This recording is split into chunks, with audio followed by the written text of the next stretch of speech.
মন্ত্রী চন্দ্রনাথ সিংহ এই মুহূর্তে দাঁড়িয়ে অনুব্রত মণ্ডলের বাড়ির সামনে আমার যে ক্যামেরাম্যান রয়েছে তাকে বলবো দেখানোর জন্য। প্রায় 2 বছর পর বাড়ি ফিরলেন অনুব্রত।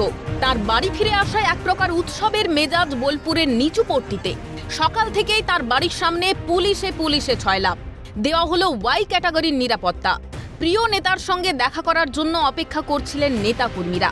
একই সঙ্গে অপেক্ষায় মানছিলেন বোলপুরের বিধায়ক তথা রাজ্যের কারামন্ত্রী চন্দ্রনাথ সিনহা এবং সিউড়ি তৃণমূল বিধায়ক বিকাশ রায়চৌধুরী। অন্যদের অনুমতি মিললেও দেখা করার অনুমতি পেলেন না চন্দ্রনাথ সিনহা ও বিকাশ রায়চৌধুরী। আর তার জন্য রীতিমতো হাত জোড় করে ক্ষমা চেয়ে নিতেও দেখা যায় এক পুলিশ কর্মীকে। তবে সুকৌশলে বিষয়টি এড়িয়ে যান তৃণমূল বিধায়ক বিকাশ রায়চৌধুরী।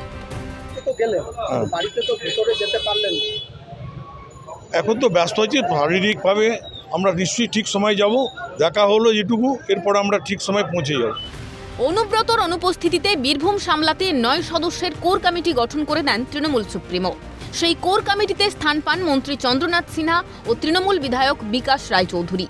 অনুব্রত মণ্ডল বাড়িতে প্রবেশের পর তার সঙ্গে দেখা করার অনুমতি পেলেন না এদের কেউই।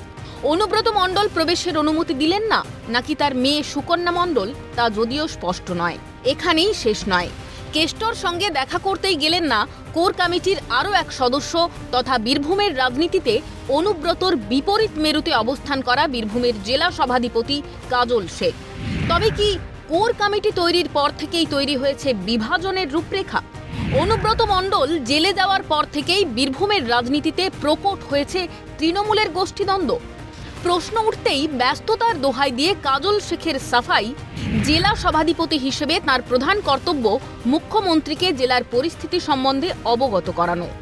আমাদের দলনেত্রী তথা রাজ্যের মানবিক মুখ্যমন্ত্রী মাননীয় মমতা বন্দ্যোপাধ্যায় এসেছিলেন। বীরভূম জেলার সভাধিপতি আসনে বসে আমার প্রথম দায়িত্ব কর্তব্য আমাদের রাজ্যের মানবিক মুখ্যমন্ত্রী মাননীয় মমতা বন্দ্যোপাধ্যায়কে বীরভূম জেলা সম্বন্ধে অবহিত করা। সেটাই করেছি। তার জন্য ব্যস্ত থাকার জন্য যেতে পারিনি। পর্দার আড়ালে লুকিয়ে কোন রহস্য জানতে চায় বীরভূমবাসী, কটাক্ষ বিজেপি। পর্দা কা পিছে क्या है বীরভূমের মানুষ জানতে চাইছে, বুঝতে চাইছে। আমরা সমস্ত কিছু দেখছি, অনুভূতি করছি।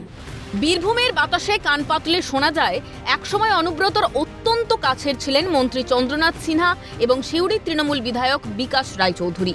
হঠাৎ এমন কি হলো যে তাদের অনুব্রতর বাড়িতে প্রবেশ করতে দেওয়া হলো না? তবে কি জেলে বসেই ঘনিষ্ঠদের তালিকা তৈরি করে ফেলেছেন অনুব্রত? শত্রু মিত্রকে চিনে নিয়েছেন?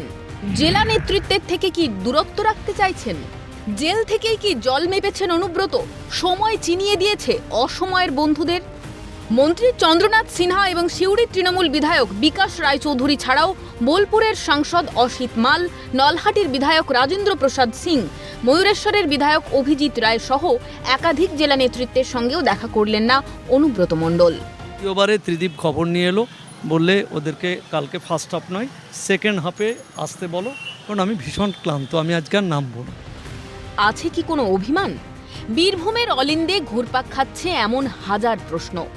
এই ঘটনার পর স্বাভাবিকভাবেই বীরভূমের রাজনীতিতে বড়সড় পরিবর্তন আসতে পারে বলেই মনে করছেন রাজনৈতিক বিশ্লেষকরা।